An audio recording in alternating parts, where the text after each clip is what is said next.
Pricing strategies, इसको pricing decisions भी कह सकते हैं। अगर मार्केटिंग मिक्स थ्योरी के अनुसार देखा जाए तो इस कंसेप्ट को हम प्राइसिंग मिक्स या प्राइस मिक्स भी कह सकते हैं। मैं doctor Himanshu Agarwal, associate professor वाणिज्य विभाग, देवनागरी महाविद्यालय मेरठ, आपका प्राइसिंग स्ट्रेटजीज लेक्चर में स्वागत करता हूं। प्राइस किसी भी वस्तु के मूल्य को मुद्रा में मापना है। वस्तु के मूल्य के अनुरूप वस्तु का प्राइस या दाम या कीमत या रेट विभिन्न हो सकते हैं। प्राइस के साथ साथ सर्वाधिक प्रयुक्त होने वाली एक टर्म वैल्यू भी है। अनेक व्यक्ति प्राइस और वैल्यू के मध्य अंतर नहीं करते हैं, जबकि प्राइस और वैल्यू के मध्य बड़ा अंतर है। वैल्यू एक रिलेशनल टर्म है, यह दो वस्तुओं के मध्य नापी जाती है। Value of one product in terms of other product और मीडियम, इसको हम मुद्रा मनी में भी नाप सकते हैं। जब किसी भी वस्तु या सेवा का स्थापित मूल्य मुद्रा में चुकाया जाता है तो यह प्राइस कहलाता है।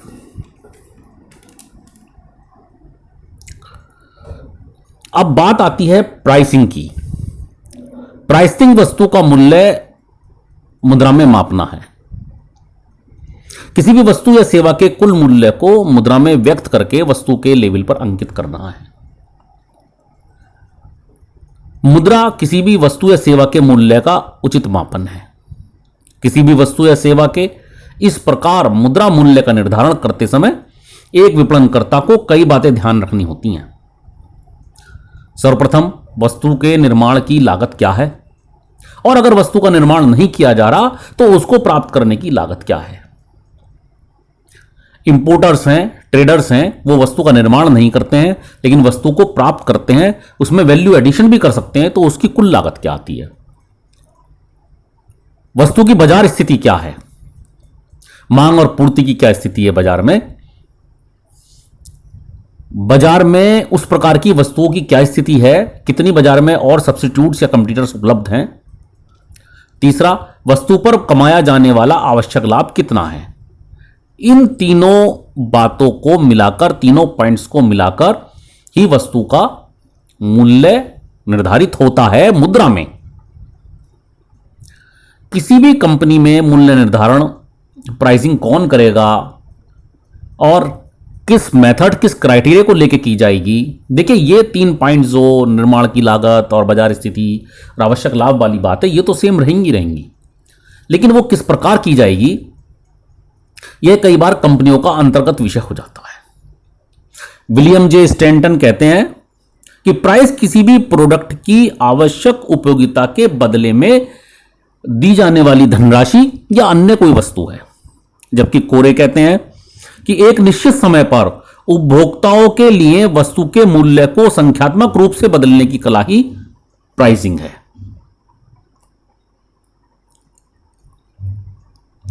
ऑब्जेक्टिव्स ऑफ प्राइसिंग, क्या प्राइसिंग मूल्य निर्धारण के कोई उद्देश्य होते हैं या कंपनियां जनता को भरमाने के लिए अथवा जनता में अपनी इमेज बनाने के लिए ऐसा करती रहती हैं, अपने मन से कुछ भी प्राइस रख देती हैं, कुछ ही मूल्य निर्धारित कर देती हैं। ऐसा बिल्कुल भी नहीं है। मूल्य निर्धारण के या मूल्य निर्धारण निर्णय करने के कई उद्देश्य हो सकते हैं। इन उद्देश्यों को हम मूल्य निर्धारण के लाभ भी कह सकते हैं, मूल्य निर्धारण के महत्व को भी कह सकते हैं। सर्वप्रथम जो उद्देश्य है किसी भी वस्तु के मूल्य को निर्धारित करने का, वह अधिकतम लाभ कमाना है। देखिए, लाभ कमाना उद्देश्य कंपनी का होता है किसी भी वस्तु को जब मार्केट में अवेलेबल कराया जाता है या मार्केट में लॉन्च किया जाता है। और कंपनी केवल मात्र लाभ ही नहीं कमाती है, कंपनी अधिकतम लाभ कमाती है। यदि आप पीएलसी के बारे में पढ़ें, प्रोडक्ट लाइफ साइकिल, हमारा और लेक्चर भी पीएलसी के विषय में है, वो आवश्यक आप जरूर सुने, बहुत ही बढ़िया लेक्चर है। तो जब प्रोडक्ट लाइफ साइकिल की विभिन्न स्टेजेस में एक प्रोडक्ट चलता है तो कभी वो ज़्यादा लाभ कमाता है प्रोडक्ट, कभी वो कम लाभ कमाता है, कभी वो डिक्लाइन पे आ जाता है, कभी वो ऑब्सोलिसेंस में आ जाता है। तो कोई भी कंपनी बाजार में अपने उत्पाद पर अधिक से अधिक लाभ जल्द से जल्द कमाना चाहती है, ताकि उस प्रोडक्ट पर होने वाले जो खर्चा जो हो चुका है उसको वो समय रहते पूरा कर ले।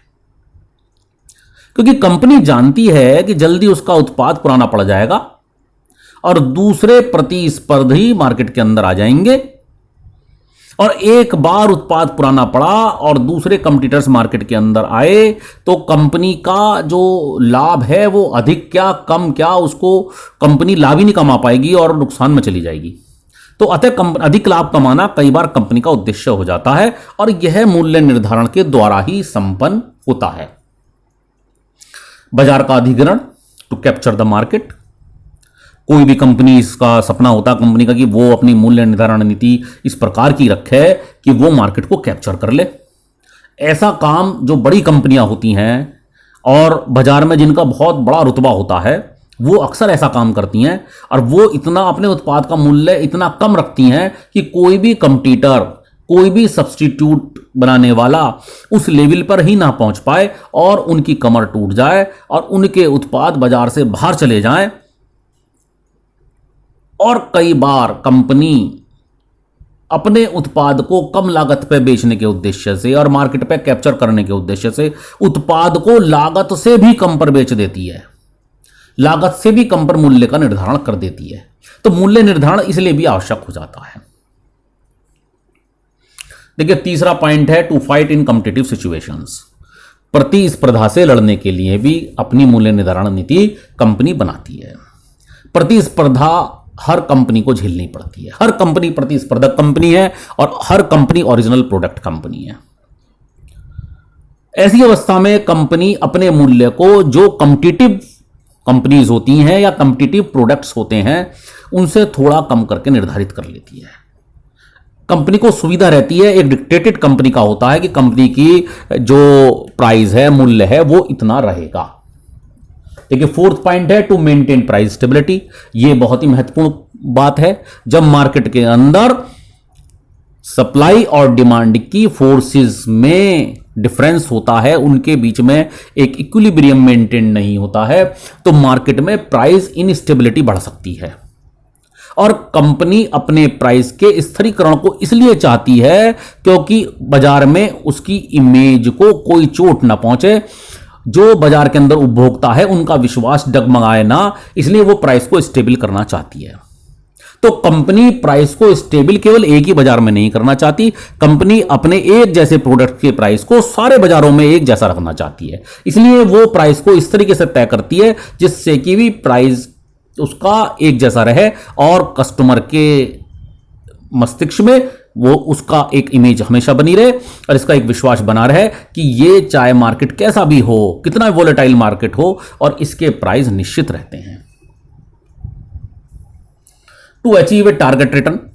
बहुत सारी कंपनियां मार्केट में प्रख्यात होती हैं, पहले से स्थापित होती हैं, उनका बहुत नाम होता है, तो वो अपने मूल्य को निर्धारित इसलिए करती हैं क्योंकि उनको लक्ष्य प्राप्ति करनी होती है, और वो बाजार में अपने विक्रय लाभ या बाजार की हिस्सेदारी के आधार पर मूल्य को निर्धारित कर लेती हैं कि उनको पता होता है कि मुझको इतना रिटर्न कमाना है तो मुझको ऐसा इतना प्राइस रखना होगा। To establish long run welfare of the firm. बहुत सी कंपनियां पीएलसी की स्टेजेस को नियंत्रित करती रहती हैं और वो नियंत्रित करते रहने के कारण वो अपने को लंबे समय तक मार्केट में बनी रहती हैं। पेप्सी को लीजिए, कोका कोला को लीजिए, वो अपने जो उनकी प्रोडक्ट लाइफ साइकिल की स्टेजेस हैं वो नेक्स्ट स्टेज आने ही नहीं देती हैं, वो हेल्दी स्टेज में रहती हैं हर वक्त, तो तब भी वो अपने प्राइस को कंट्रोल करती हैं। इसलिए प्राइस रेट उनको निश्चित करना पड़ता है कि कितना प्राइस है। देखिए, लास्ट पॉइंट है to suit to the ability to pay. देखो, उपभोक्ता की भुगतान क्षमता कितनी है इसका किसी कंपनी को नहीं पता होता। उपभोक्ता की भुगतान क्षमता ज्यादा है या कम है, कंपनी इसको टेस्ट करके देखती रहती है। कंपनी अधिक मूल्य लेती है और वो अपने प्रोडक्ट लाइन या पैरेलल कंपनी के द्वारा एक दूसरी अपने प्रोडक्ट निकाल देती है, उससे अधिक मूल्य ले लेती है और कुछ प्रोडक्ट्स पर कम मूल्य ले लेती है। तो उससे क्या होता है कि वो उनकी एबिलिटी को चेक करती रहती है कि कितना वो पे कर सकते हैं, और जो उसकी अपर लिमिट होती है मैक्सिमम, कंपनी अपने प्राइस को वहीं पर रखती है जिससे कि वो मैक्सिमम लाभ कमा सके। फिर वही फर्स्ट पॉइंट पे आ जाते हैं हम, टू मैक्सिमाइज द प्रॉफिट, जिससे कि उसका लाभ, ये सब आपस में मिले हुए हैं। देखिए, अब प्राइसिंग का हमने उद्देश्य पढ़ लिया, प्राइसिंग को हमने समझ लिया क्या होती है, लेकिन प्राइसिंग ऐसा नहीं है कि कंपनी कोई भी अपने इन उद्देश्यों के खातिर किसी भी तरीके के प्राइस को मेंटेन कर ले और प्राइस को रख दे। It's not possible. बहुत सारे ऐसे फैक्टर्स हैं, इन्फ्लुएंशियल फैक्टर्स हैं, कि जो कंपनी अपने प्राइस को, कंपनी को उस हिसाब से रखने पड़ते हैं, और कंपनी चाहकर भी अपने प्राइस को अपने हिसाब से मेंटेन नहीं कर सकती है, क्योंकि जो मार्केट की फोर्सेस होती हैं, वो मार्केट की फोर्सेस कंपनी के प्राइस को कंट्रोल करती हैं या इन्फ्लुएंस करती हैं।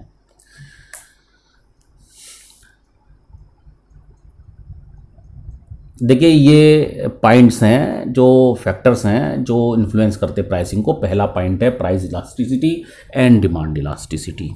तो प्राइस फिक्स करने के लिए, प्राइस इलास्टिसिटी होती क्या है? प्राइस इलास्टिसिटी का मतलब है जब प्राइस में ऊपर नीचे चेंजेस होते रहते हैं, और प्राइस जो है डिमांड के हिसाब से और कमोडिटीज की अवेलेबिलिटी के हिसाब से प्राइस को चेंज करना पड़ता है।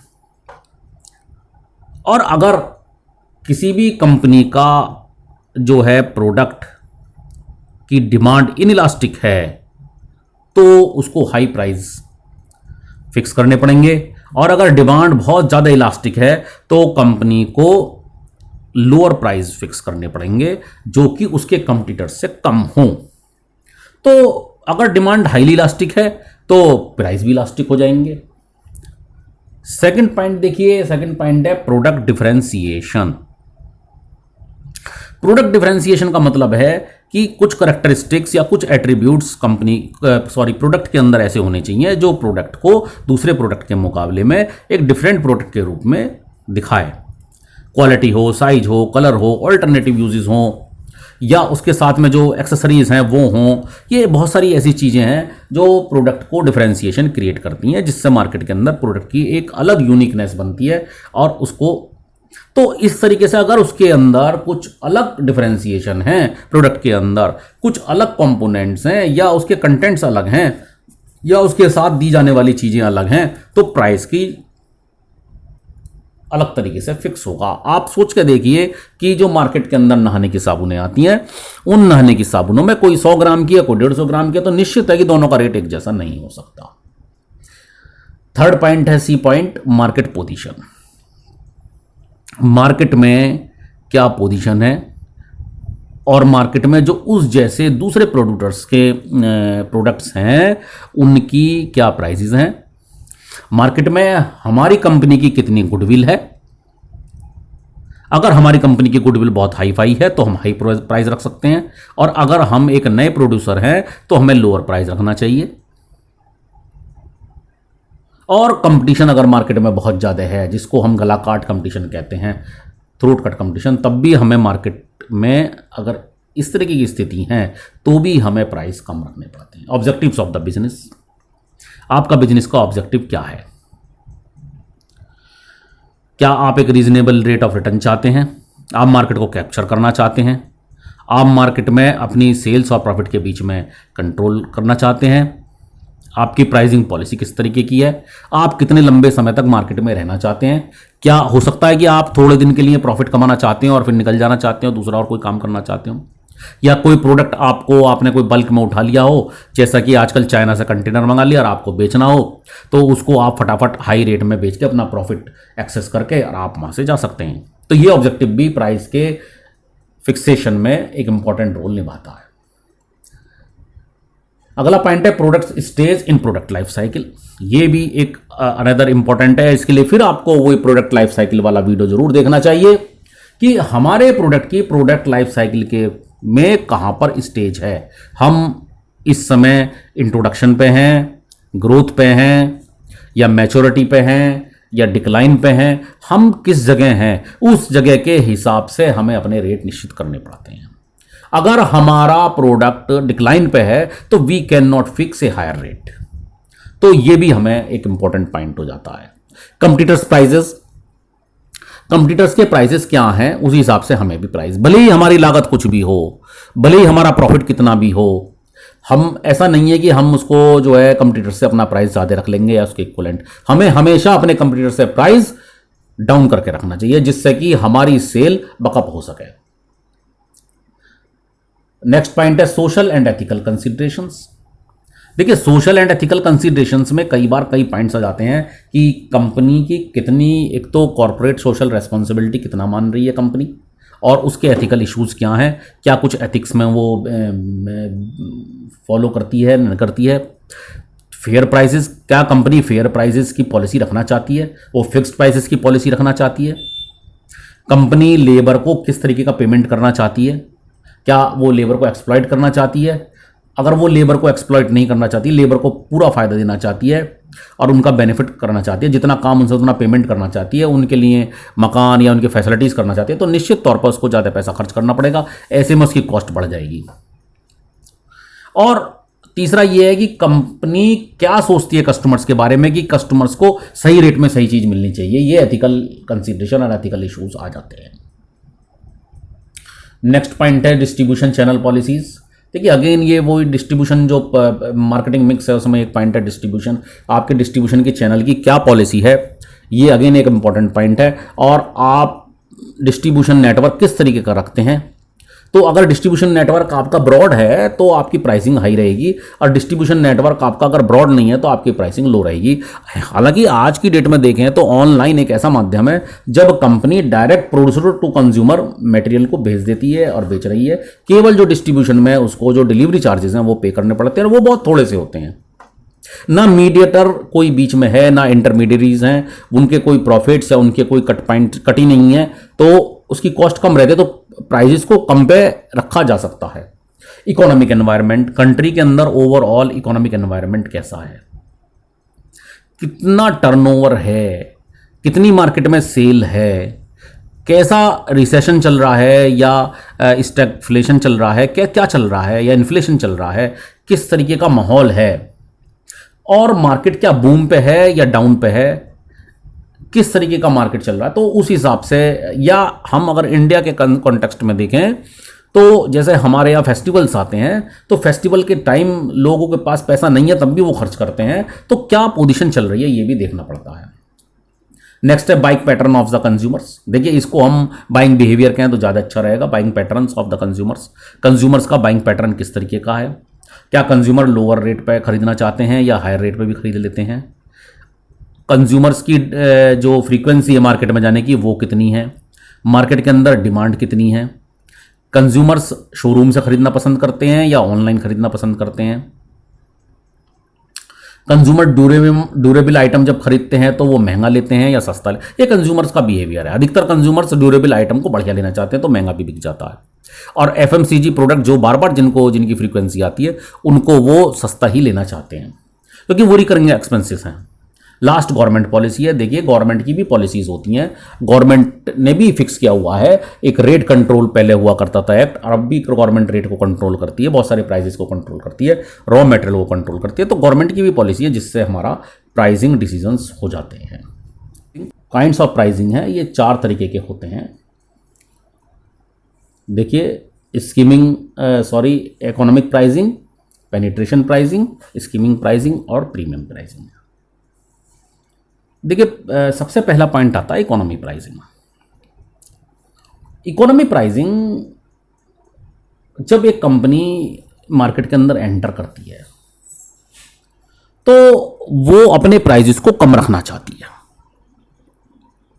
उसको लगता है कि अगर मैं नई हूं कंपनी मार्केट के अंदर, मेरा प्रोडक्ट अभी नया है, लोगों के बीच में अभी इसका ट्रस्ट नहीं है, कंपनी को लोग नहीं जानते हैं, कहीं ऐसा ना हो कि ज़्यादा प्राइस रखने के चक्कर में मेरी प्रोडक्ट ना बिके और मुझे वापस जाना पड़े और मुझको ड्रॉबैक करना पड़े। तो कंपनी क्या करती है कि वो प्राइसेस को कम पे रखती है, that is called economic pricing. और इंडिया जैसे कंट्री में जहां पॉपुलेशन बहुत ज़्यादा है और जो लोअर कैटेगरी की, लोअर इनकम ग्रुप की पॉपुलेशन है वो बहुत ज़्यादा है, तो ऐसे में कंपनीज कोशिश करती हैं कि वो अपने प्रोडक्ट्स के प्राइसिंग को कम रखें। इसमें कंपनीज कई बार एक स्ट्रेटजी भी निकालती हैं कि वो दो प्रोडक्ट साथ के साथ साइमल्टेनियसली लॉन्च करते हैं, एक लो प्राइस वाला, एक हायर प्राइस वाला। आप मोबाइल फोन्स में भी देखिए कि मार्केट में मोबाइल फोन भी दो तरीके के एकदम से लॉन्च होते हैं, एक प्रो और एक नॉर्मल। प्रो कम पैसे का है और प्रो ज्यादा पैसे का है और सिंपल वाला कम पैसे का है। सेकंड पॉइंट आता है पेनिट्रेशन प्राइसिंग। देखिए, पेनिट्रेशन का मतलब होता है, खास तौर पे मार्केटिंग के अंदर बात कर रहा हूं मैं, कि जब किसी उत्पाद को फोर्सफुली बहुत ही तेजी के साथ, बहुत ही स्पीड के साथ मार्केट में एकदम से लॉन्च कर दिया जाता है और उसकी पोजीशनिंग इस तरीके से की जाती है कि वो एकदम से लोगों के ऊपर, उस माइंड के ऊपर इन्फ्लुएंस हो जाए और छा जाए और एकदम सेल उसकी आपको आने लगे, एकदम से लोग उसको हाथों हाथ ले लें। That is called penetration of the product. Penetration में भी लो प्राइस होता है। जब कस्टमर्स को यह लगता है कि जितना प्राइस हम पे कर रहे हैं उससे ज्यादा की वैल्यू का माल हमें मिल रहा है, that is called low pricing. ये बहुत सारी बार ऐसा जो रियल एस्टेट वाली कंपनीज हैं वो भी करती हैं और दूसरी कंपनीज भी इस तरीके का करती हैं। ऐसा इसलिए किया जाता है क्योंकि शुरू शुरू में जब कंपनी लॉन्च होती है तो सेल्स वॉल्यूम और प्राइस सेंसिटिव होता है। Large volumes of sale market के अंदर होते हैं, मार्केट को कैप्चर करने वाली बात होती है। एकदम से कंपटीटर्स के आने का डर रहता है कि इससे मार्केट में हम पहले एंटर कर जाएं, कंपटीटर्स आ गए तो फिर हम नहीं कमा पाएंगे। और प्राइस स्टेबिलिटी की आवश्यकता होती है। प्राइस बहुत वॉलेटाइल होते हैं और एक कंपनी कोई भी ऐसी आ जाती है जो पेनिट्रेशन प्राइसिंग यूज करती है और वो अपने प्राइस को कम रखती है और उसको मेंटेन रखती है। देखिए, थर्ड है स्कीमिंग प्राइसेस या स्कीमिंग प्राइसिंग। ये पेनिट्रेशन प्राइसिंग का बिल्कुल उल्टा है। स्कीमिंग का मतलब होता है दही को भिगो के मलाई निकालना। तो स्कीमिंग, बहुत सारी कंपनीज स्कीमिंग करती हैं। ये प्राइस को हाई लेवल पे रखती हैं, बहुत हाई प्राइस रखती हैं। इनका उद्देश्य यह होता है कि मार्केट में एक प्रोडक्ट लॉन्च करें, डिफरेंशिएटेड प्रोडक्ट हो और वो प्रोडक्ट, उसकी क्वालिटी अलग हो, उसकी लुक अलग हो, उसका एडवर्टाइजमेंट अलग हो और मार्केट में वो एक हाई रेंज सेगमेंट अलग क्रिएट कर दें और जो प्राइस इलास्टिसिटी मार्केट के अंदर है या price elasticity of demand market के अंदर है उसका बेनिफिट उठा लें। और जब एक बार उनका प्रोडक्ट बिक जाता है और पकड़ लेता है तो प्राइस को कम भी कर देते हैं। इसको सेल्फ ऑटोमेटेड प्राइसिंग भी कहते हैं। और प्रीमियम प्राइसिंग जिसमें प्राइस ज्यादा रखा जाता है, ये इकोनॉमी प्राइसिंग के अपोजिट है। मार्केट के अंदर आप प्राइस ज्यादा रखते हैं, इसमें आपके प्रोडक्ट में कुछ खास यूनिकनेस होती हैं जिनकी वजह से ये प्राइस ज्यादा रखे जाते हैं। देखिए, ये एक लेक्चर प्राइसिंग के ऊपर था, प्राइसिंग स्ट्रेटजीज या प्राइसिंग मिक्स या प्राइस मिक्स। और मैं आपका धन्यवाद देना चाहता हूं कि आपने इसको बड़े ध्यान से सुना और मैं समझता हूं कि आप अगर इसको बार बार सुनते हैं और तन्मयता से सुनते हैं, ईयर प्लग्स का इस्तेमाल करके सुनते हैं, तो आपको बहुत बेनिफिट होगा। और इसके नोट्स भी आपको PDF नोट्स अवेलेबल है। आप इसको नीचे लिंक दिया हुआ है डिस्क्रिप्शन में, वहाँ से आप लिंक करके डाउनलोड कर सकते हैं। Thank you very much.